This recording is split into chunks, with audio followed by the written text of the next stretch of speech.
So this is now Professor Martin O'Neill, Professor of Political Philosophy at the University of York, who works on a variety of questions, but mostly I think he's Mr. Socialism and liberal egalitarianism, and who is going to talk today about the climate emergency, state power, and the expansion of democratic control. So the floor is yours. Thank you very much, Lea, and thank you very much indeed for the invitation to be here as well. It's daunting to come and give a talk at so storied and significant a venue as this one. And you've piled the pressure further on with that introduction.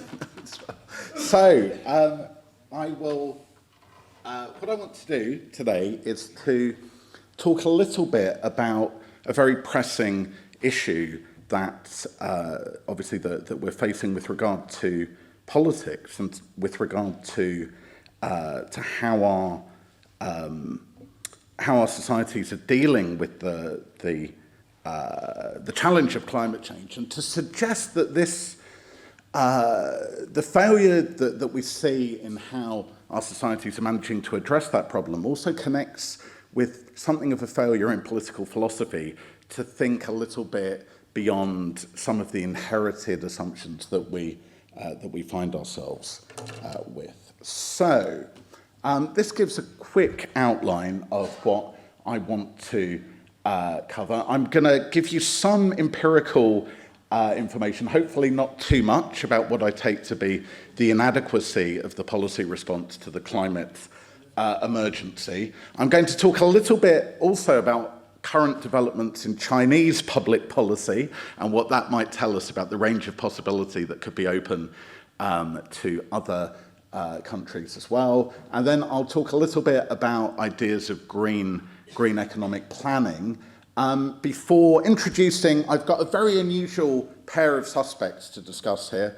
Alex Karp of Palantir, who some of you may have read about, and George Orwell, the British democratic socialist. And I'll try and say a little bit about the different alternatives that they might suggest to us for ways forward from our current conjunction.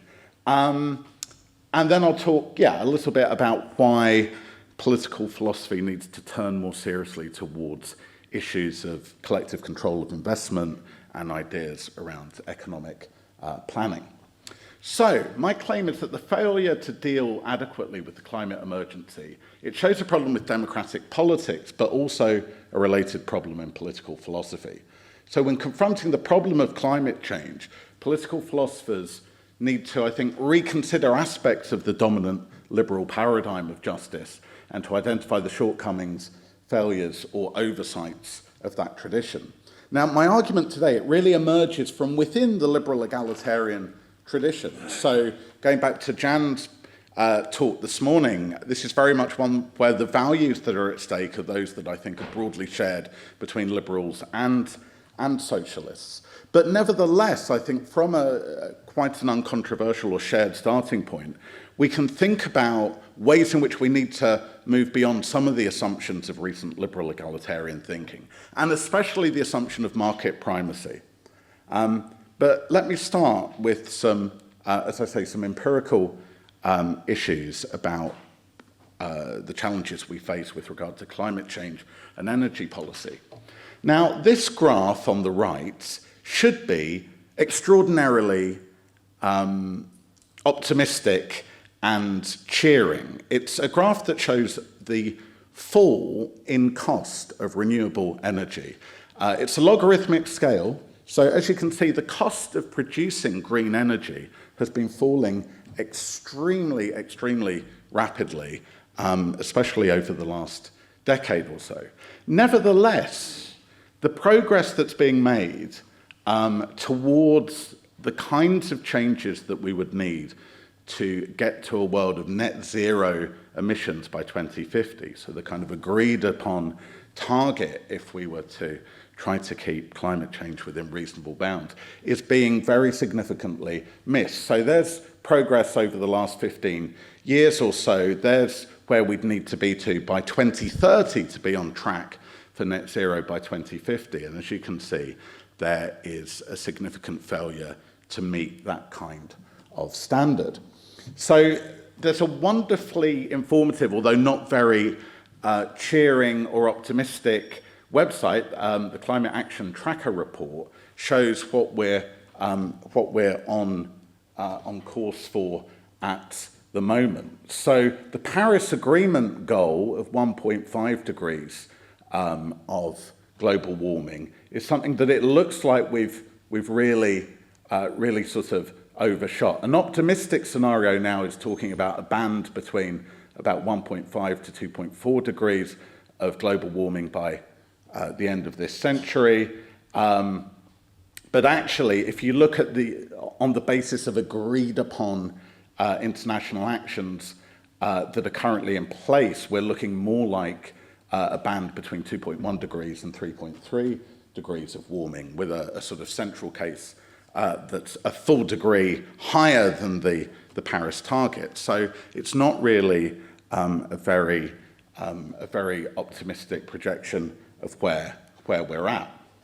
Now, why should that be? How could it be that the price of renewable energy is falling so quickly, and yet the kind of action that's needed in order to meet climate targets doesn't seem to be happening? So I think a very revealing book on this was Brett Christopher's book, The Price is Wrong, which came out in 2024 from Verso.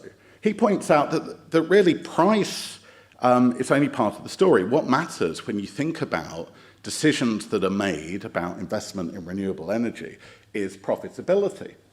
And profitability can decline in renewable energy even if the levelized cost of energy production from renewable sources is dropping, because renewable energy sources, wind and solar, have very high upfront costs.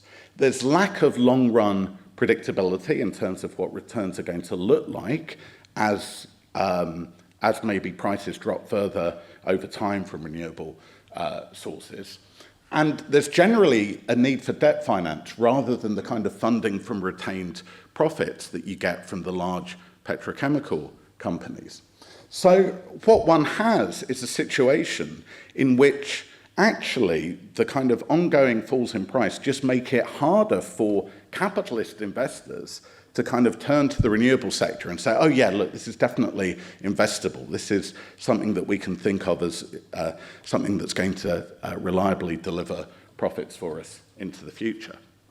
And if you think about the need for sort of large-scale structural investments in future energy production to be mediated through capitalist mechanisms, through the decision-making of those whose responsibility to their shareholders is to generate profit, you see very quickly how this kind of structural problem could emerge. So I think one way of making this very vivid really is to kind of think of a distinction there between energy as a public utility and energy as a site of profit.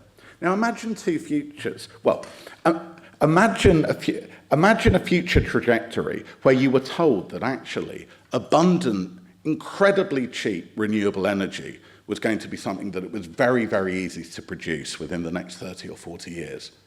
Now, if you're thinking about that from the point of view of a citizen, that would be brilliant, amazing, very, very welcome news, right? If we knew that we had an abundant supply of very cheap energy coming in the future. If you think of that from the perspective of someone making investment decisions oriented towards profitability as a private market actor, that's actually quite a worrying thing to hear, right? That makes it less investable to think about how you're going to allocate capital towards potential future investments in the energy sector. So the interests that we have as citizens and the interests that capitalist investors might have just completely come apart there. And you can have a situation where you get what looks like this very encouraging, very rapid drop in the costs of renewable energy, and at the same time, a situation where capitalist processes of investment aren't going to perhaps deliver the kinds of changes that we need.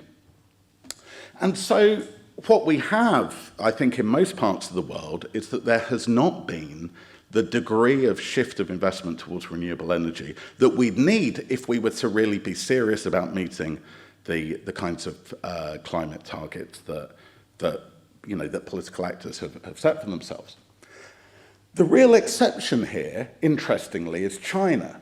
So China added around 350 gigawatts of renewable capacity in 2023, and then 585 gigawatts in 2024. Now, if you're someone like me with more of a humanities background, I won't pretend that I've got a very intuitive idea of exactly how big a gigawatt is, but I think the way of thinking about this that makes it really, really vivid is that if you take the year 2024, the last year for which I could get full figures, fully 2/3 of all the renewable capacity that came online in the world was all in one country, right? It was all in China, which you see from that graph there. So if you look at all of, there's France, there's Germany, Australia, the US. If you look at places that are making, some degree of investment in bringing renewable energy online, this is all completely dwarfed relative to the kinds of changes that one sees in China.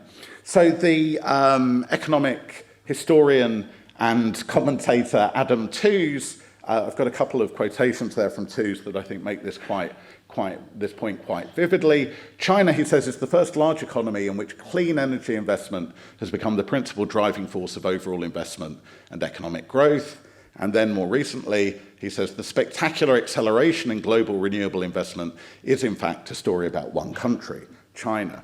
And I'm sure this is the case in France as well. We recently put solar panels on our house in Yorkshire, and of course all the components are Chinese made. So even where renewable capacity is coming online in other places, the story often is about Chinese investment and innovation that stands behind that. Now, why is that potentially significant? Well, for lots of reasons, but for one reason, when one thinks about the kinds of limits of existing models of how we might expect liberal societies to behave, the really interesting thing is what the Chinese state has done to make this possible. So why has China been able to be a kind of globally exceptional player in this area?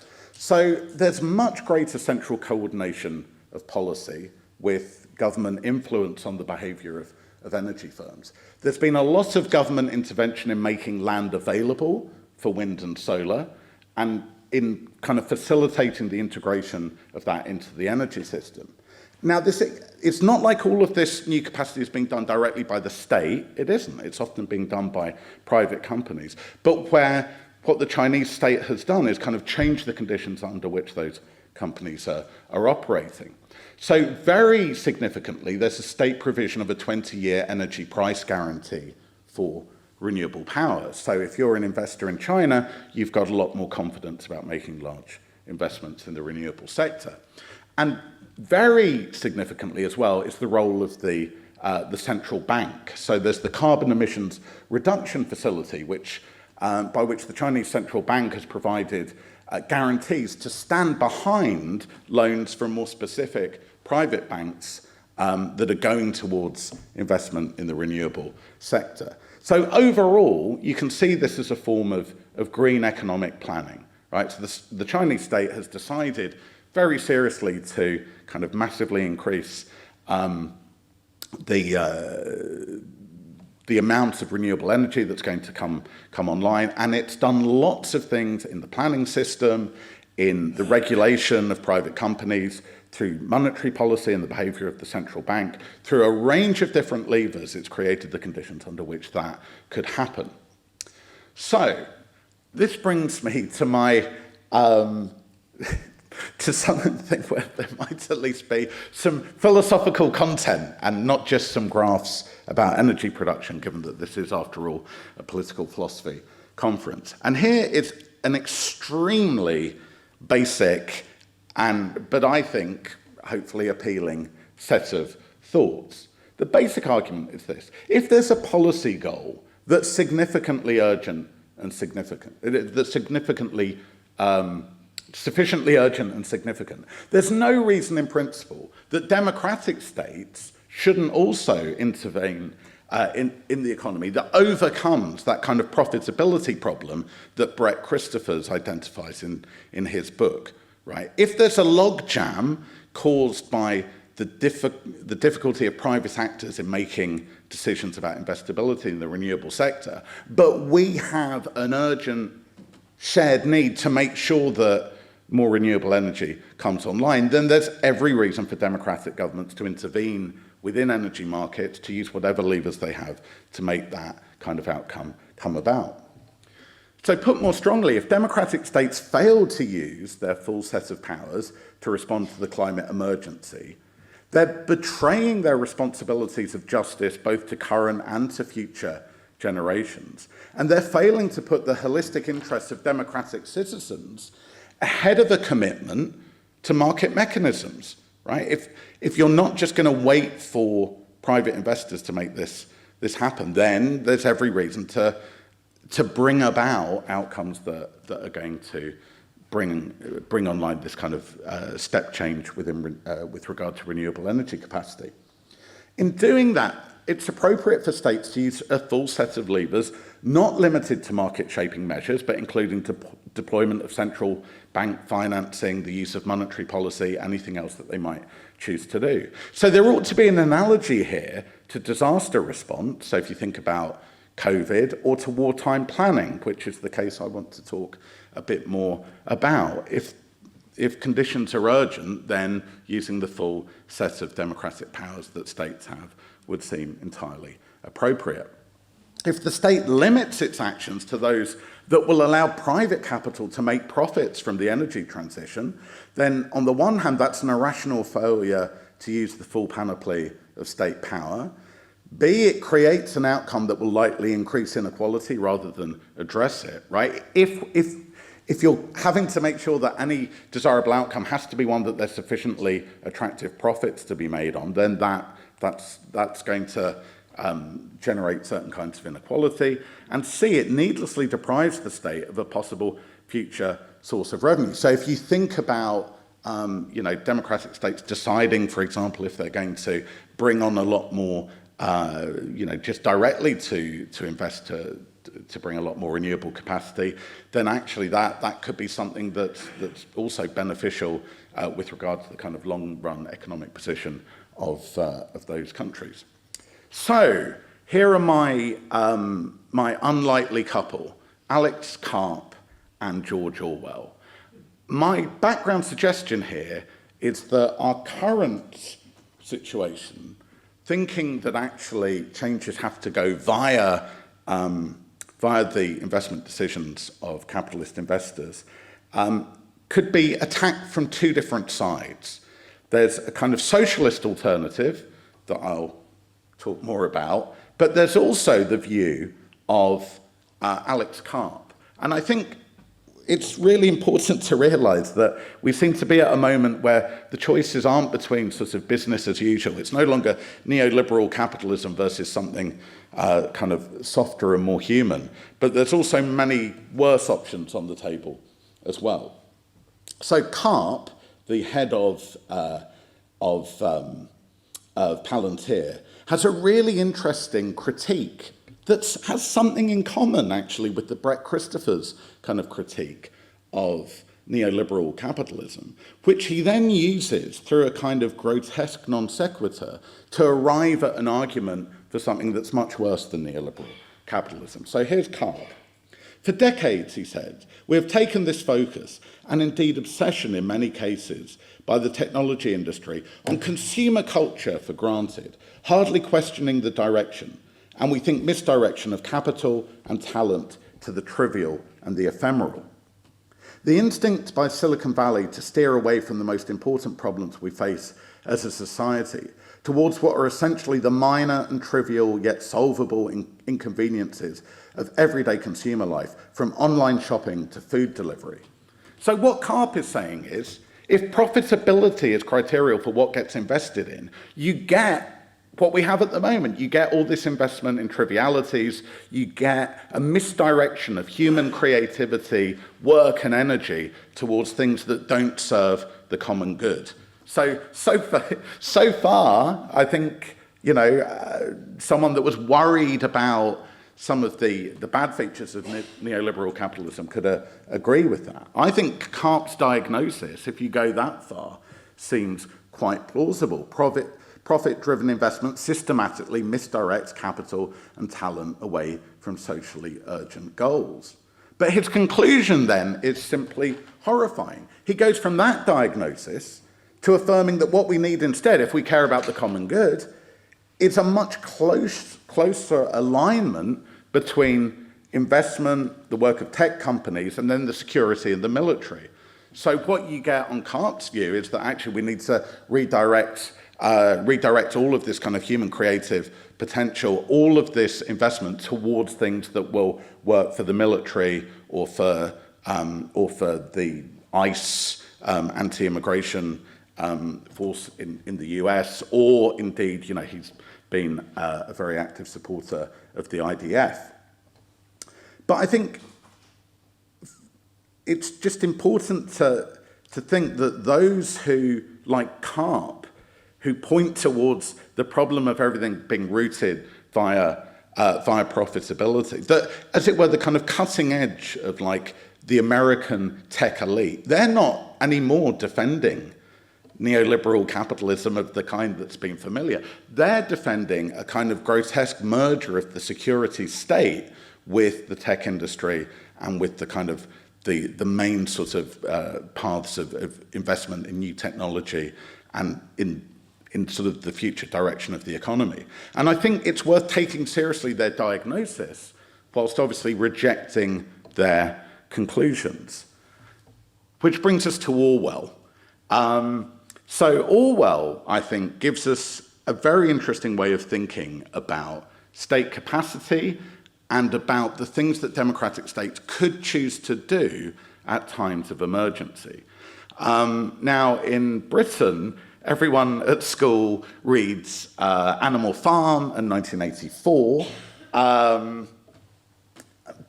which obviously is a very important book for those interested in the ways that the attempts by the state to become more central to people's lives could go wrong. But the essay I want to talk about by Orwell is his 1941 essay, The Lion and the Unicorn. So this is making a case for a certain kind of democratic socialism, and it's making the case at a time of emergency. So it's written during the Blitz.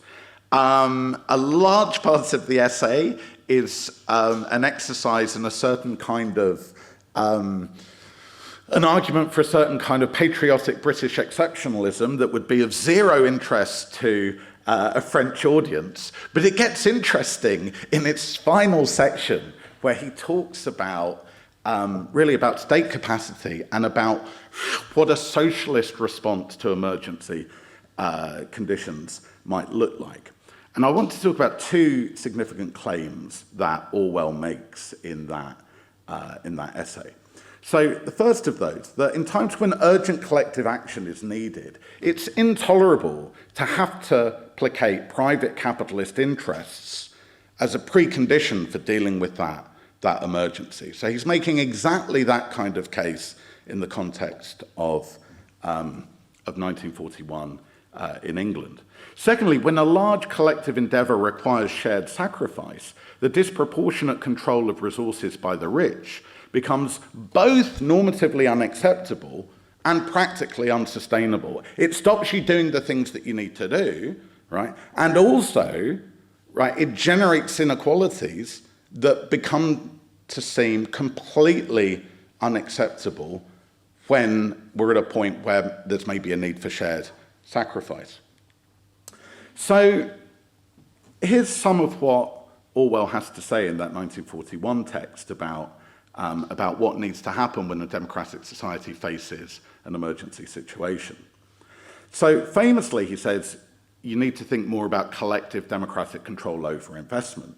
He famously says there, we cannot win the war without introducing socialism, nor establish socialism without winning the war. And that has egalitarian implications, both in terms of distribution and in terms of what we might call productive justice, and an issue that really relates to some of what's been discussed earlier here today about burden sharing.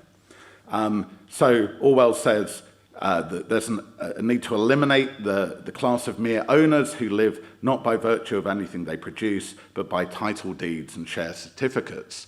Under difficult times, one simply can't, as a society, afford the rich of that kind. And state ownership implies, therefore, he says, that nobody shall live without working. The thought that actually something like a labour requirement might be an implication of justice under those sorts of conditions. So my hypothesis, the thing that I want to throw out for consideration today, is that the climate emergency puts us in a structurally very similar situation to the one that Orwell was talking about in 1941, and hence a similar kind of response may well be justifiable. So, bringing it back now more fully into the realm of political philosophy, why have ideas about the collective democratic control over investment been so off the table in political philosophy, especially in liberal egalitarian political philosophy? Especially given, as I've suggested, I've not appealed to anything that Jan Candiali might describe, I think, as a distinctively socialist value here. I think in terms of the normative foundations of the case for saying that there's an urgent need to transform our energy policy, to transform the pattern of investment that we see in our societies, that's something we've all got reason to want to happen. Why is it so difficult to think about the mechanisms that might make that happen? And why is that difficult even for political philosophers and not just in terms of practical politics? So I think at least since John Rawls, liberal political philosophers have seen their task as primarily being about developing and elaborating accounts of justice for a market economy. Even when Rawls talks about ideas of liberal socialism, where there's more collective ownership of the means of production, he really is still thinking about a market economy where consumer preferences are going to drive investment decisions, where basically the profitability problem doesn't get solved because we still think about decisions made in the market driving decisions over production over time, rather than there being collective democratic deliberation about what the future direction of investment should be. I think if one were putting on a historian's hat there, one would say that there's something about the Cold War context of the development of these sorts of ideas in from the 1950s through to the 1980s, that there was something about the particular kind of political context in the US, maybe in the whole Anglophone philosophical world, that actually led people to baking in a set of assumptions that they didn't need to bake into their thinking. So as I said, when Rawls talks about socioeconomic regimes, he counterposes market economies as being essentially contrasted to what he calls forms of command economy with a general economic plan, right? So Rawls says to his readers, well, look, whether you're more capitalist or more socialist, the centrality of the market is something we all agree on. The primacy of the market is something we should all agree on. Because the alternative to that is something like a kind of general plan that he associates with kind of Stalin's 5-year plans, which are completely inimical to the kinds of values of freedom or equality that might stand behind an account of justice. So on his view, any idea of a general economic plan raises the prospect of an unjust society with limited individual rights and freedoms, a lack of freedom of occupational choice, and so on, something that immediately falls at every hurdle in terms of thinking about justice. But I think if one considers the way in which green economic planning could be done, consistent perhaps with the kinds of planning that needed to be done in order to face the emergency of 1941, the kinds of things that Orwell was talking about. That is not about having a comprehensive or totalizing form of economic planning. In fact, the very Orwell that a few years later is writing 1984 about the danger of a comprehensively planned economy is the same writer who sees the potential for democratic socialism, nevertheless, to significantly reduce inequality and to have a high degree of directed economic planning, but without that kind of totalizing, fully comprehensive form of planning. There's no contradiction between sort of those two faces of Orwell's thinking. And so you could have much greater democratic direction of investment decisions without falling into the zone of Rawls's worries about forms of command economy that would be unavoidably unjust. Green economic planning in a more limited form need not threaten individual freedoms, such as freedom of occupational choice. Rather than being authoritarian, it can actually be seen as the expression of a commitment to democracy against the limitations of market mechanisms. Surely it's less authoritarian, it's more democratic, it's more in keeping with principles of justice to have more of our decisions about investment made through collective democratic deliberation, rather than the future development of the economy and of the societies in which we live being driven by the particular choices about profitable investment made by groups of capitalist investors. So my very minimal claim at the end here is that we need to return to really a set of thinkers whose work has, I think, been largely occluded, who wrote about ways in which economic planning could be consistent with an open democratic society. So people like James Mead, Stuart Holland, but especially Barbara Wootton, author of this wonderful book that no one reads anymore, but which I would urge everyone to look at, Freedom Under Planning, which actually talked about the ways in which a certain degree of strategic economic planning could enhance the options and the freedom of individual citizens, rather than thinking about a kind of crude binary between a free or a planned economy. So, currently, liberal egalitarianism is operating with much too small a space of institutional possibility. We're closing off options that should be open to us, and we're making unthinking assumptions that are constraining the range of our thinking. And I think that's something that we ought to change. So I'll stop there. Thank you for listening.